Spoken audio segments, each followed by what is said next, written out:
दीर्घ 3 दिन है महाआडंबर पालित हो जाइछि बलांगीर शीतलषष्ठी यात्रा। प्रतिवर्ष भली एवर्ष मध्य स्थानित ABS road Kanchharipada palace line Gandhinagar पड़ारे अनेक स्थान में कार्यक्रम को नहीं देखा मिलता।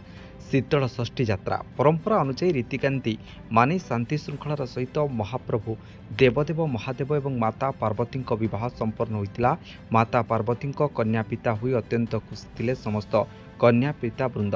माता पार्वती पिता हेबापाई भाग्य थिले ही होई पारंती। दूरदूरांतर विभिन्न कला प्रदर्शन करुवा लोके एठाकु आसीथांती और तांकर कला प्रदर्शन करिथांती, जेमितिकी किन्नर नाच, बाई नाच, घोड़ा नाच, कीर्तन मंडली, घंट पाटुआ आहुरी मध्य अनेक कलाकार आसी सुंदर सुंदर प्रतिभा देखैथांती। पुलिसर तत्वावधान में शांति श्रृंखलार सहित पालन हो जाइछि। कौनसी जगार विशृंखला देखा मिल नथिबा बेले ए वर्ष पैलेस लाइन यात्रा अत्यंत आकर्षणीय थिला। बलांगीर ब्यूरो चीफ संतोष कुमार दास का रिपोर्ट, संस्कार टीवी ओडिशा।